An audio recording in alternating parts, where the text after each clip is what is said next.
今天呢开始学习心类学。那对于心类学呢，就是大家要好好的学习，因为心类学呢是非常重要的一个部分。那为什么说学习色类学很重要呢？那就是因为说我们知道说我们最主要呢修行最主要就是透由修心。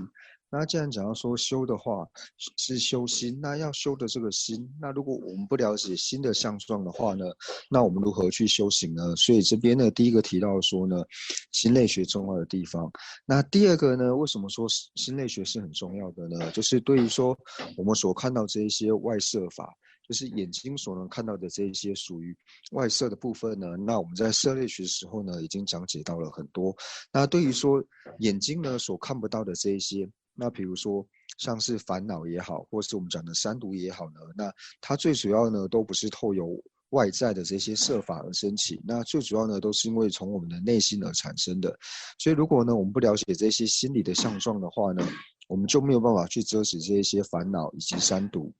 所以呢，透由心而起的这一些过失呢，我们要从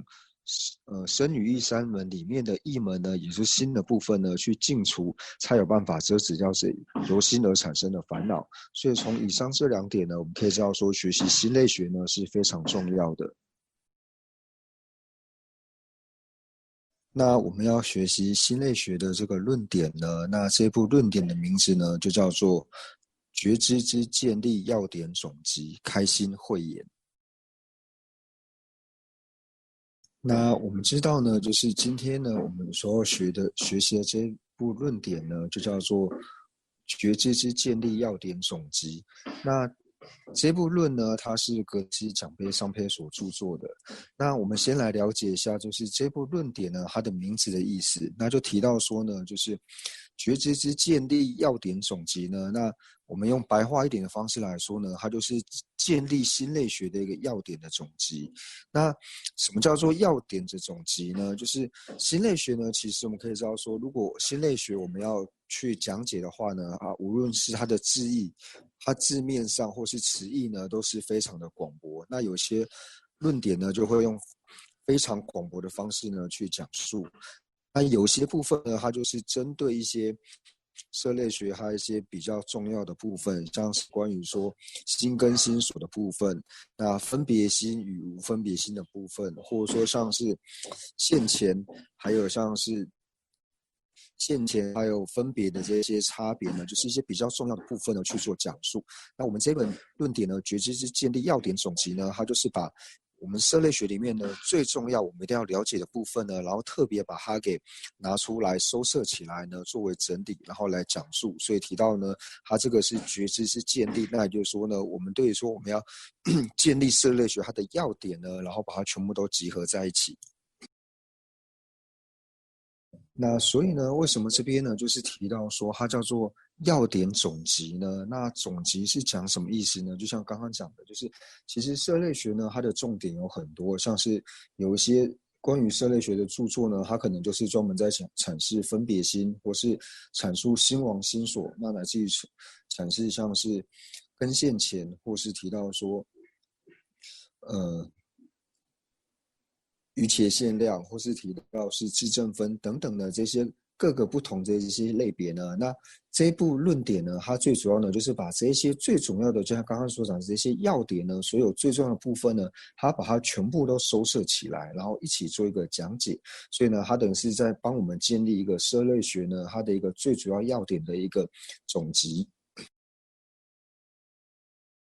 或者是说呢，我们讲到说要点总集呢，那我们也可以用另外一个方式呢去解释，就是一般呢我们在讲到心类学的时候呢，我们知道说心类学它最主要的内容呢是从七部量论出来的，那就是提到说量还有说非量的这些心事的时候呢，最主要呢它是透由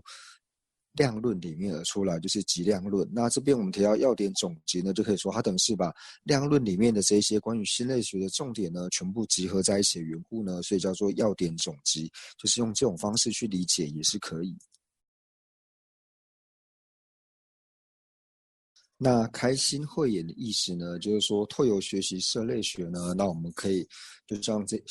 之前的正量师傅一样，他们拥有一颗正直的心。那这个最主要正直的心呢，它是如何产生的呢？就是透由这些学习，然后能够让我们的心呢越趋于正直。那就是说呢，透由色类学之后呢，能够让我们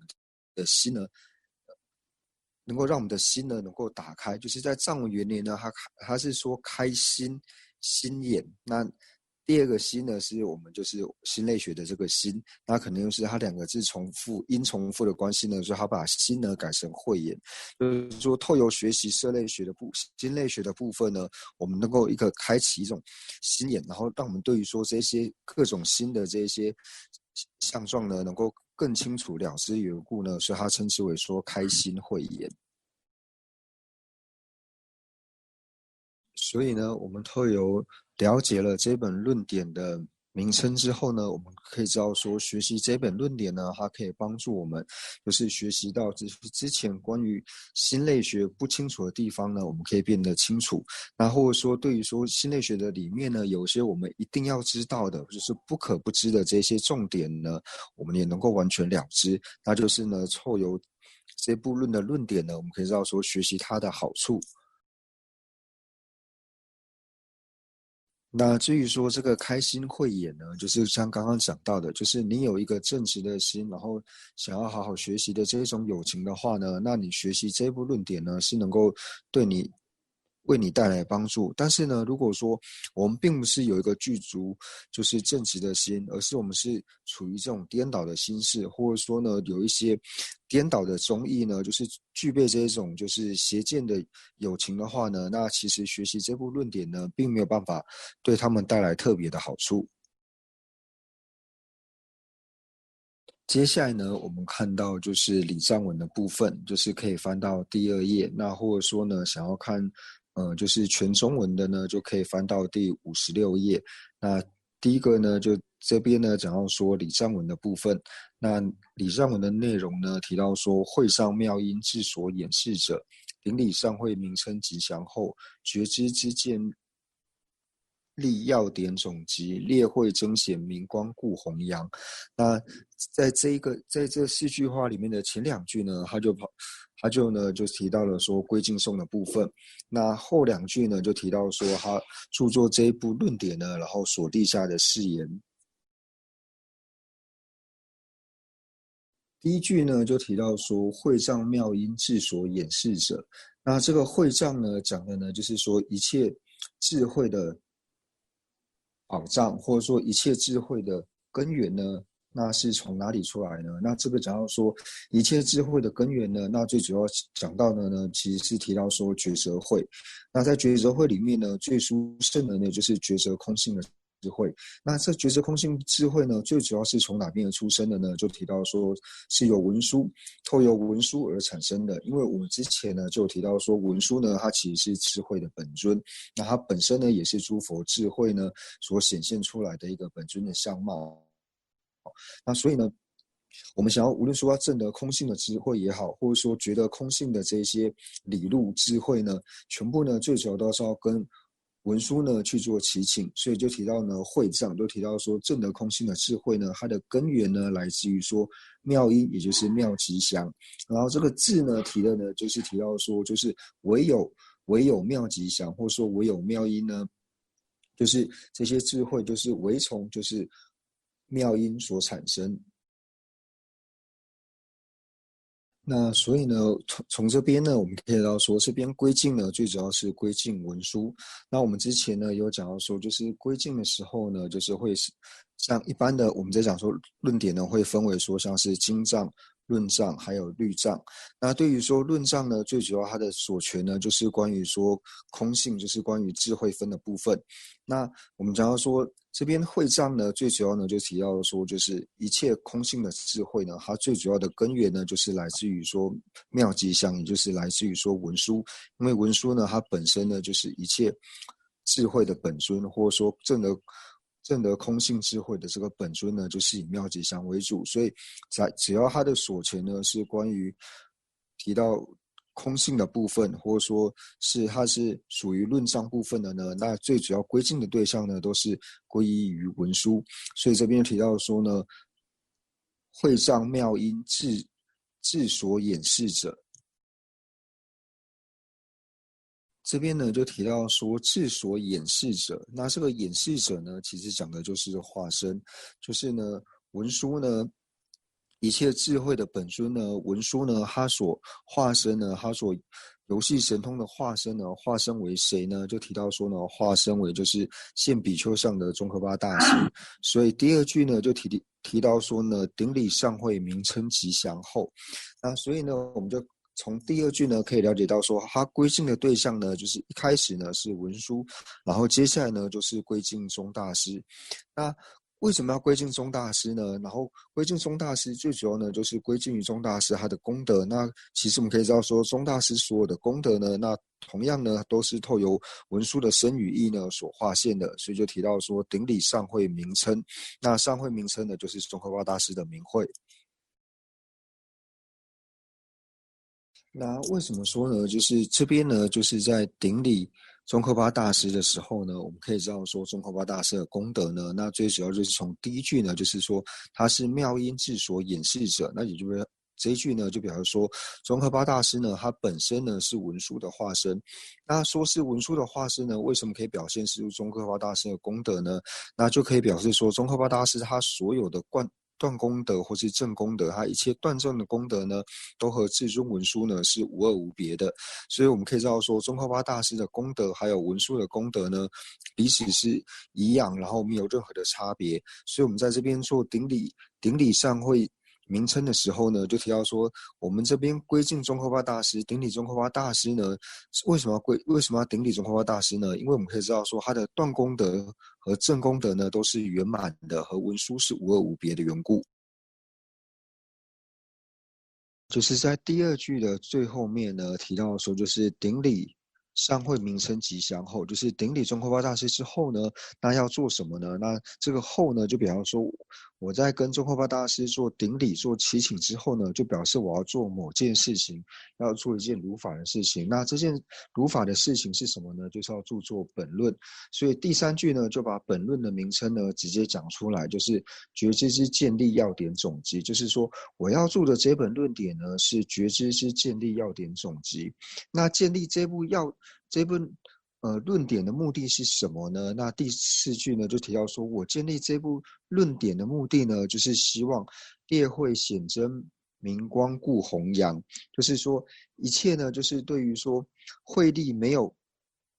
这么殊胜的友情呢，那希望说能够帮助他们呢，让他们的智慧能够不断的增长，让他们的觉知慧，特别是觉知空性的智慧的部分呢，能够不断的增长。所以呢，为此呢，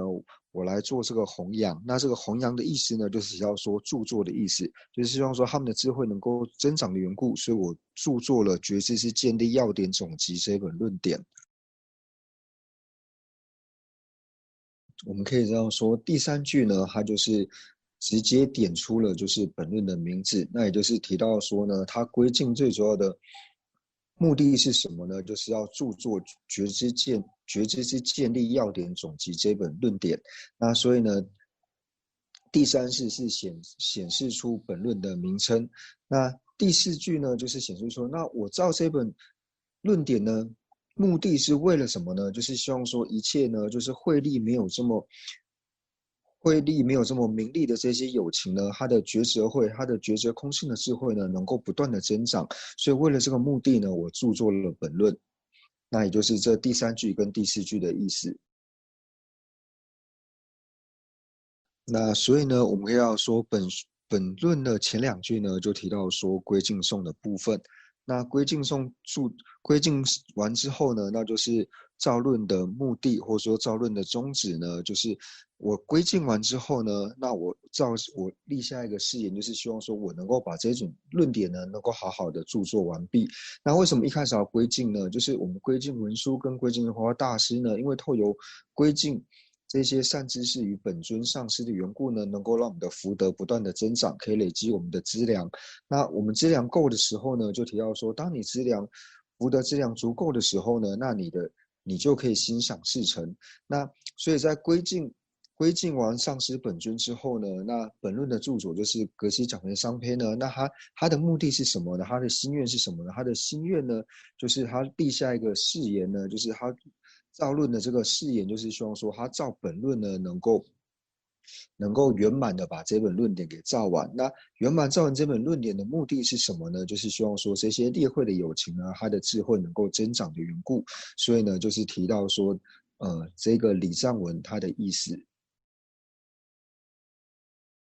那所以呢，我们可以知道说，透由本论一开始的归敬呢，就是书手的礼章文呢，我们知道说最主要归敬的对象呢是中华大师。那透由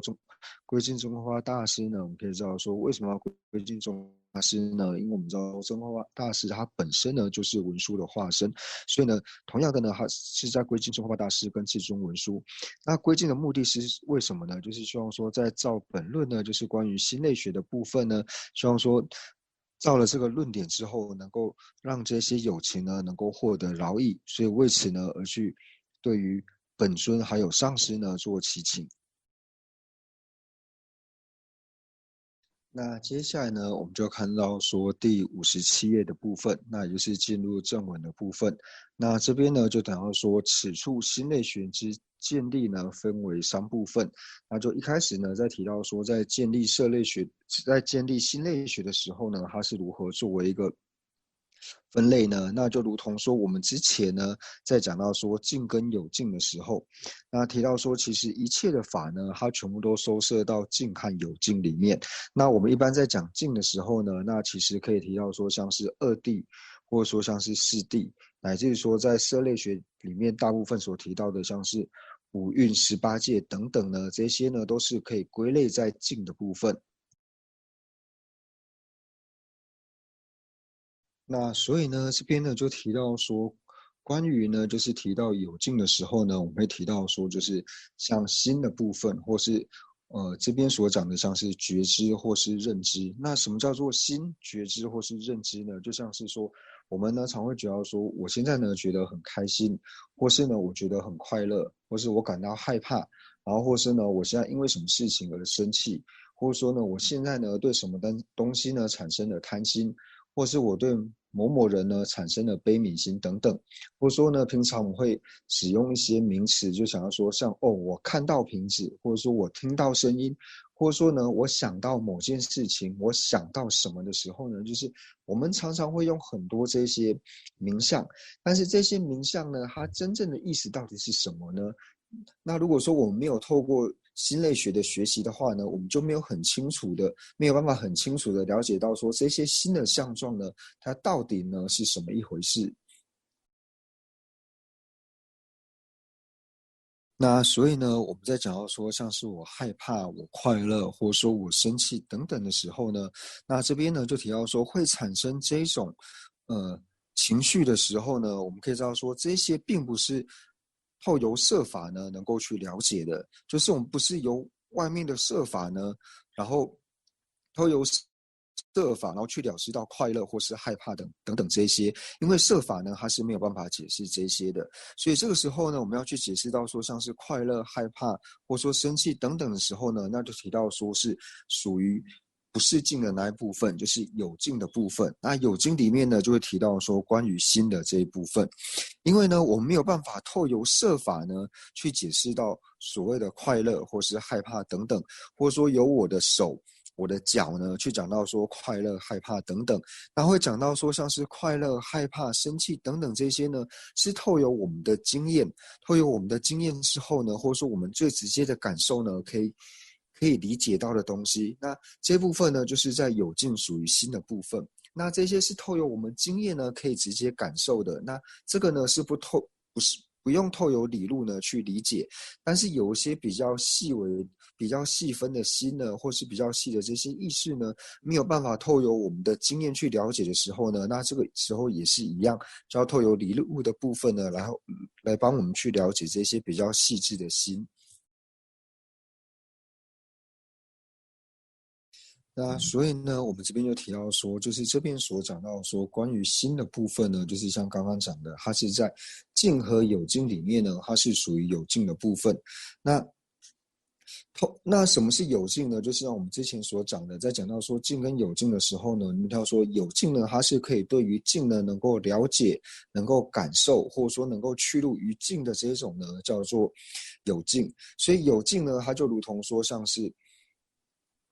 车子会跑呢，其实最主要呢就是开车的司机，就是透过这个司机呢，车子才能够跑。所以呢，车子呢就有点像是境，那有境呢就像是开车的司机一般。所以呢，我们可以知道说，对于有境呢，它能够认知境、去入境，或是了解境的时候呢，我们知道说就是有补特伽罗。那补特伽罗为什么说补特伽罗它能够了知境，或者说它能够认知境呢？最主要呢就是再追溯下去的话呢，就是追溯到心。所以我们可以知道呢，就是我们上次讲到有境的时候呢，提到说有境分为能全身、心还有补特伽罗。那这个时候呢，就是讲到心的部分，那也就是心类学呢最主要呢所要诠释的部分。那所以呢，我们这边就想要说呢，这边呢最主要是讲要说，就是有境里面呢，就是能全身、补特伽罗还有心。但是呢，有境呢，其实我们追溯到最后呢，一定会追溯到心。为什么呢？就是提到说，就是补特伽罗呢，他在了解境的时候呢，你在追溯到最后面的时候呢，其实是要追溯到心的部分，就是我们要说这个人呢，他是否证得平直，他为什么证得了平直呢？他证得平直，为什么证得平直呢？因为他的心里面有证得平直的心事的缘故呢，所以我们会说这个补特伽罗呢，他证得了平直。那同样呢，能全身也是一样，就是当一个补特伽罗呢，他发出一个就是平直的声音的时候，那说出平直这个声音的时候呢，他要讲出平直这个声音之前呢，他要先有一个意乐，就是说我要讲什么东西，我要讲平直，或是我接下来讲什么的时候呢，你内心会有一个想法，所以你在能全身他要讲出来之前，就是这个声音要发出来之前呢，追溯到后面也是要透过这个意乐。那同样呢，这个意乐呢也是属于心的部分，所以在有境的三者里面呢，到最后呢，它还是会追溯到就是心的部分。至于说心和就是摄法呢，到底有什么样的不同呢？就是什么是心所有而摄法所没有的呢？那其实我们都要说，普特伽罗呢，或者说我们呢，其实我们都是要追求，就是我们有一个希求。那无论说我们暂时的希求，或是就近的希求来说的话呢，其实呢，最后呢，都是要透有心才有办法去完成。因为透有摄呢，透有摄法呢是没有办法满足我们的需求的。因为当我们想要获得这些就近的需求的时候呢，或者说我们想要获得暂时或是就近的安乐的时候呢，透由外在的这些设法呢是没有办法带给我们满足的。就像是如果呢我们没有一个知足的心，或者说呢我们没有正知正念，乃至于说我们没有忍辱、没有悲心这些的话呢，我们是不可能呢让心感到安乐的。就是因为我们具备，我们能够知足，然后有了正知正念，然后能够安忍，然后能够对他人修悲的缘故呢，所以我们才能够获得暂时以及就近的安乐。因为我们知道说呢，如果呢没有这些心法，而是光是纯粹外在的环境的进步，像是现在的科技越来越好，然后我们所处的环境呢也是越来越便利，但是这些呢都没有办法替我们带来内心的安宁，或是让我们带来快乐。所以我们知道说呢，外在的这些设法呢，它没有办法让我们带来我们所要需求的这些安乐。那唯有透由心呢，就是心法呢，它才能够给我们真正的这些快乐。我们所需求的这些安乐呢，是设法没有办法给我们，是唯有心法呢才能够带给我们的。所以呢，就是在世尊呢有提到说，诸恶莫作，众善奉行，自净其意，是诸佛教。那最主要呢，就提到说自净其意的部分，就是说我们想要去除痛苦，然后获得安乐呢，那最主要呢，还是透由我们的心呢，去对除这些烦恼之后呢，我们才能够获得这些我们想要的安乐。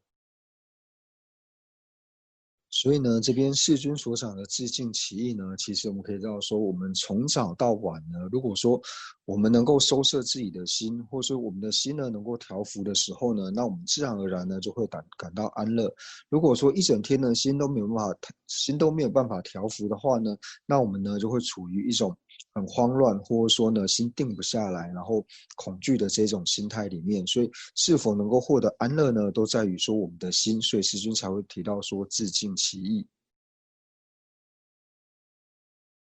心呢，就是我们这边所讲的呢，像是觉知也好，或者说提到心也好。那心呢，它跟色法呢最大的不同呢在哪里呢？就是一般我们讲到说这些色呢，就是有色呢，外面的这些色法呢，它其实是可以触碰得到的。那所以呢，心的部分呢，它就是和色法不同，它就是去除掉能够触碰到的这一分，因为心法呢，它是无法触碰、无法触摸到的缘故呢，所以它是无法触碰的。那所以呢，新的第一个特性呢，就是无法触碰的。那除了无法触碰之外呢，那新的第二个特性是什么呢？就是对于说心啊，它走的对境呢，无论说是于内或是于外呢，反正对于心的对境来说呢，它的体性呢，对于这个心事来说，它对于这个境的体性来说呢，都是光明的。新的第三个特性呢，就提到说，它对于外境呢，就是对于他的心，对于他的对境来说呢，它是具有能够了知的能力。那了知呢，就提到说，它能够证得这个境的能力。新的第四个特性呢，就提到说能够感受的部分，就是说像我们能够感受到苦或是感受到乐的这一点呢，就是提到说第四个新的特性呢，它是能够感受的。那所以同样呢，那反过来说呢，就是色呢，它就是像刚刚讲的，第一个呢，它和心不一样，它是能够触碰到的。那第二个呢，就是它无法呢，就是我们刚刚我是说光明，或者说呢，这边讲到说就是明的部分，它无法对于镜呢能够让它产生光明或是明了的部分。那第三个呢，就提到说，同样的呢，还有不具备了知的这种能力，就是它能够证得境的这种能力呢，色呢，就是色法呢，它也是不具备这个能力。那同样呢，第四个呢，就是提到说心呢具备感受的能力，像是能够感受到苦、乐或是无记等等的这些感受呢。那同样呢，色法呢也是不具备这一种。所以一般我们在区分色法呢跟心法的时候呢，最主要呢就是从这四个地方呢去做区分。那所以呢，世尊在戒经里面呢，就提到说心的特性，就是心法呢，就是在戒经里面呢，世尊有提到说心法跟色法相比起来呢，那心法呢，它是比较难以去认得的，因为它并不像是色法一样，就是我们可以看得到或是可以触碰到的缘故呢，所以呢，心法呢，它比较难以去认识。那第二个呢，就是因为它难以触碰不到的缘故呢，所以心呢是属于比较轻的部分。我们讲说，心呢是属于它具备比较轻的这种能力。那第三个呢，就提到说，心呢它其实是难以安住的，就像呢。萤火虫会一直飞来飞去、飞来飞去一样。那我们的心呢，同样的，它是没有办法专注在一个地方，很难专注在一个地方。那同样的呢，世尊也说，我们的心呢，就是无法安住呢，就像大海里面的波浪一样。因为波浪呢，我们知道说大海里面的浪呢，它是一层一层不断的卷起来，然后后浪呢会推着前浪一直往前面走。那同样，我们的心呢，就如同波浪一样，一个念头接着念头，一个念头呢不断的起来，就是心很难呢定下来，安住在同一个地方。那所以呢，也比喻到说呢，心呢就像森林之火一样，就像森林的火呢，它可以把森林呢完全吞噬一般。那我们的心呢，它可以把身与一切的行为呢给隐蔽掉。那这也是心的一个特性。那心的另外一个特性呢，就是像刚刚讲的，就像是如同像大海里面的波浪一样呢，它是一层一层的起来。所以我们的心里面呢，有各式各样的念头，无论是非理作意也好，还是各种不同的。各种不同的想法呢，会一个一个的跑出来。接下来呢，我们就看到就是第57页，就是正文的部分。那这边呢就提到说，此处心类学之见地呢，分为三部分，一级阐释性相分类的个别意义。那这边呢就讲到说，我们要建立色类学的话呢，那可以从3个部分呢去做分类。那第一个呢，就讲到说性向。那性向的部分呢，就提到说呢，心呢到底是什么东西，就是仔细的讲到说心的性向呢到底是什么。那在了解心的性向之后呢，那第二个呢就提到说，心呢它如果仔细去做分类的话呢，那可以分为哪几种？那第3个呢，就是我们了解这些分类之后呢，那就去了解说，那为什么要做这么多种不同的分类呢？那做这么多不同的分类呢，它有什么各个不同的意义呢？所以这边呢就提到说，就是在讲述色类学呢，就是建立色类学呢分3，就是讲到说性向分类以及分类的个别意义。接下来呢，我们就看到说，出者呢就是提到说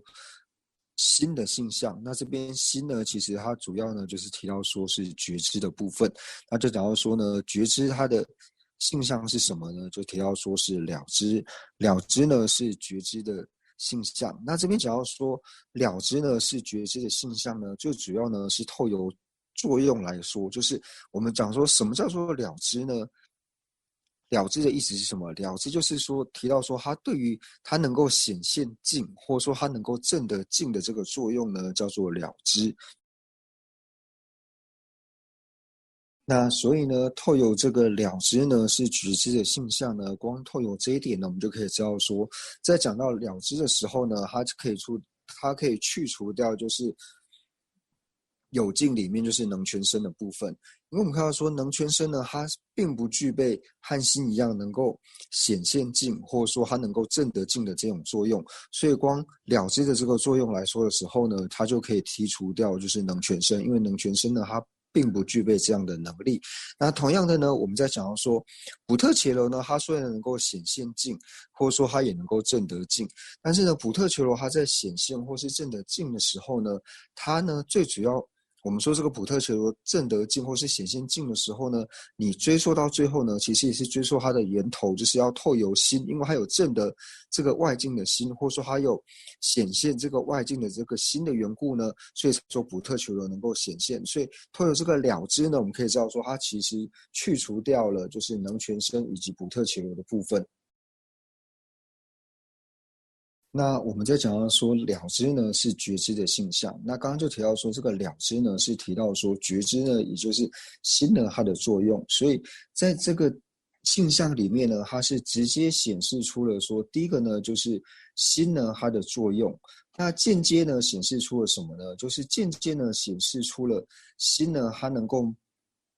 明的这一部分，就是我们提到说，第一个呢，它的作用是什么？它的作用就是能够显现或是证得境。那能够显现跟证得境呢，是属于心或者说属于觉知的它的一个作用。那直接显示出了它的作用之后呢，那间接呢就显示出新的体系。新的体性，那新的体性是什么呢？就是能够明的这一部分。因为你如果对于境没有办法明确的显现的话呢，那你如何显现它，或是如何去了知呢？所以就是第一个呢，它是直接显现出新的作用，然后呢，间接呢显示出新的体性，也就是明的部分。那所以呢，我们就讲到说呢，就是了知呢是觉知的性向，那它是直接显示出呢新觉知的作用，然后呢间接显示出呢就是觉知的体性，也就是明，就是清明的这一部分。那我们举一个例子来说呢，就是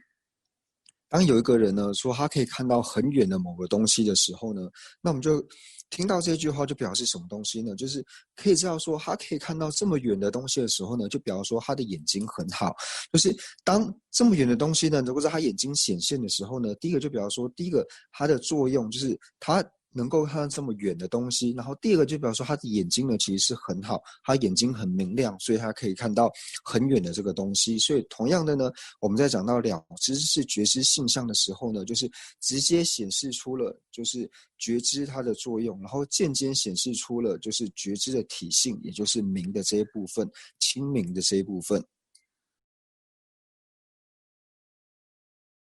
第二个呢，就提到说明且了之呢是认知的性相。那这个呢，就是像我们刚刚所讲的，在讲述觉知的性相的时候呢，那我们知道说明且了之呢，它是认知的性相，而且明且了之呢，它直接呢，第一个呢就是明的部分呢，它把就是认知的体性呢给阐释，然后呢了知的部分呢就是把作用的部分呢，然后这两者呢是直接都显示出来，所以在这个定义里面呢，它直接显示出了体性以及作用的部分。那所以呢，我们知道说明且了之呢，它就直接把认知呢，它的第一个呢就是它的体性，以及第二个呢它的作用给讲述出来。那在体性呢，就是讲到明的部分呢，其实可以透由三个地方呢去解释。那第一个讲到明的部分呢，就是提到说明呢，它为什么是认知的体性呢？就提到说，因为呢它的体性跟色不一样，它是没有办法去触碰到的缘故呢，它和色法不同，是无法触碰的缘故呢，所以称之为明。第二个解释明的部分呢，就是提到说它的体性为什么是明呢？那这个呢，就可以以镜子呢来做比喻，就是镜子它可以显现到呢，就是任何在镜子前面出现的东西呢，都会在镜中显现。一般呢，就是透由我们的心呢，它能够显现出一切的苦乐，或者说一切的感受，或者说外境的种种呢，都可以透由心呢去明现的缘故，所以称之为是明。第三个解释明的部分呢，那就提到说呢，就如同说我们眼镜呢，就是我们透过眼睛去看东西，那眼镜呢，就是这个玻璃呢，它本身呢，它是明亮的缘故，那它上面呢，虽然会说沾满了一些灰尘或是尘垢，那沾了这些污垢之后呢，可能会让我们对于看外境呢会不清楚，但是呢，这个眼睛上的这些灰尘呢，或是尘垢，我们可以透过清水或清洗，或者说任何呢，就是像是能够清除尘垢的这一些，像是清洁剂啊，或是一些仪器呢，去把眼镜上面的这些尘垢呢给去除之后呢，然后又能够让我们看得很清楚。那它的原因就因为说，眼镜的这个玻璃呢，它本身呢是清明的缘故。那同样呢，我们的心呢，把它讲说明的缘故呢，就是会说它的体性呢是明，或者是说光明的缘故呢，所以呢，像我们讲的烦恼、贪嗔痴等三毒的烦恼，或者说我们讲说烦恼中或是所知障呢，它其实就是像灰尘一样，它只是暂时的停留在我们心之上，但它并不是我们的心的体系，因为心的体性是光明，或者说心的体性是明的缘故呢，所以这些暂时沾染在上面的这些烦恼呢，是可以去除的缘故，所以呢，把它的体性呢称之为明。那所以呢，这边提到说认知的性相呢，关于明的解释呢，就是可以分为这三部分呢去做解释。那了知呢，就是如同刚刚所讲的，就是它对于境呢有显现或是去路，或者说我们讲说能够证得的缘故呢，就是以它的作用方面来说，所以称之为是了知。那所以呢，这边就提到说，就是讲完了，就是觉知还有认知的现象之后呢，那接下来就提到说，觉知、了知还有认知呢，三者是同义的。那同样呢，在一些其他的论点里面呢，它其实有加到，就是这边所讲的，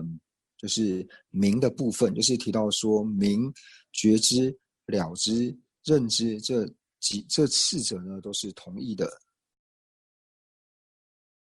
那我们今天呢，就先上到这边。